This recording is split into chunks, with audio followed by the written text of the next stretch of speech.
नमस्ते साथियों। कक्षा 1 से 4 एवं कक्षा 6 व 7 की वार्षिक परीक्षा हेतु 23 मार्च को राज्य शिक्षा केंद्र के द्वारा जो विस्तृत दिशा निर्देश जारी किया गया है साथियों, उसका अध्ययन करने के पश्चात इस वीडियो में हम उन मुख्य बिंदुओं पर चर्चा करेंगे जो हमारे बहुत ही महत्वपूर्ण है। जैसा कि आप यहाँ पर देख पा रहे हैं, अवधि अर्थात समय विभाग चक्र कक्षा 3, 4 व कक्षा 6, 7 में अध्ययनरत सभी बच्चों का वार्षिक मूल्यांकन 16 अप्रैल से 23 अप्रैल 2022 की अवधि में किया जाएगा। साथियों, अवधि है 16 अप्रैल से 23 अप्रैल। ठीक है। अगला बिंदु, कक्षा 1 व 2 के बच्चों का मूल्यांकन ये किस तरह से होगा, इस संबंध में जानकारी दी गई है। कक्षा 1 व 2 के बच्चों का मूल्यांकन शालाओं को उपलब्ध कराई गई अभ्यास पुस्तिका में संलग्न आकलन अर्थात मूल्यांकन वर्कशीट विषय हिंदी, अंग्रेजी, गणित के आधार पर किया जाएगा।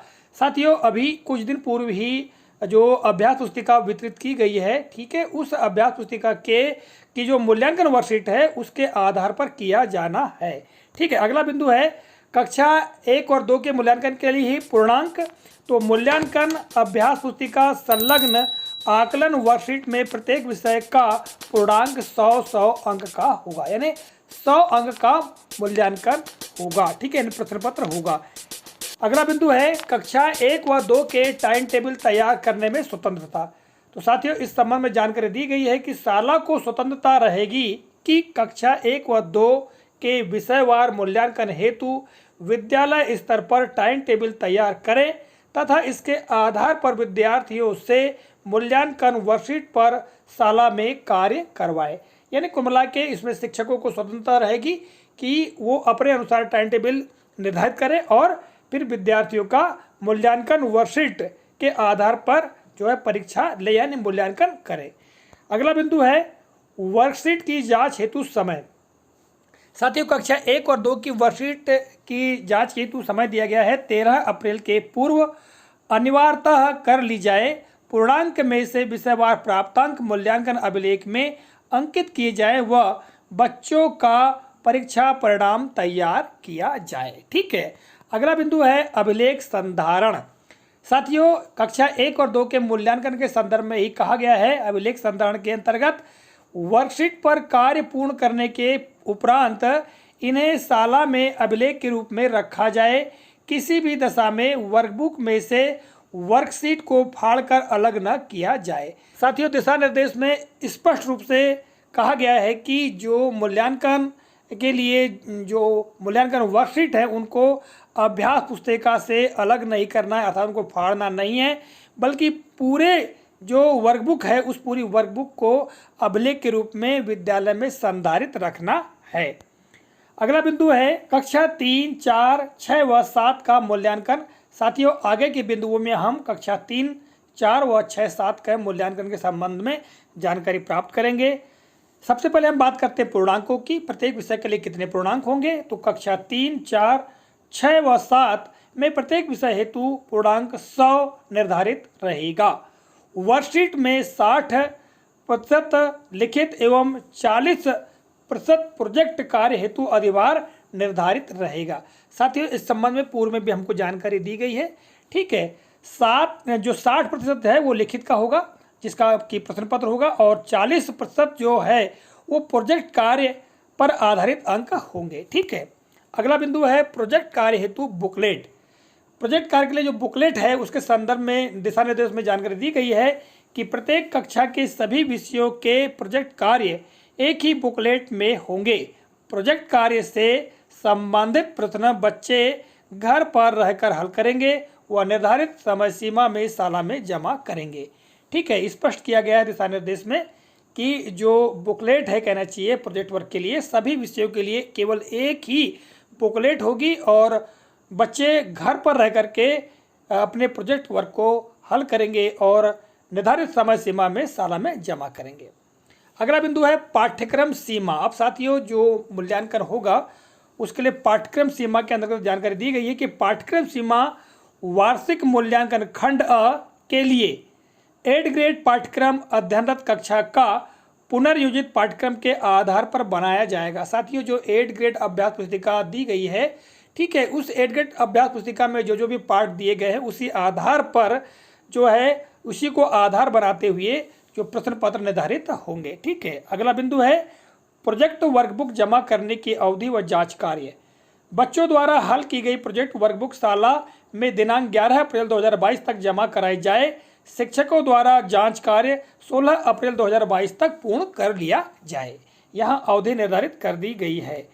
अगला बिंदु है उत्तीर्णांक, अर्थात न्यूनतम उत्तीर्णांक कितने होंगे उसके संबंध में बताया गया है कि बच्चे द्वारा खंड अ एवं खंड ब दोनों में पृथक पृथक यानी अलग अलग 33% अंक लाना अनिवार्य होगा।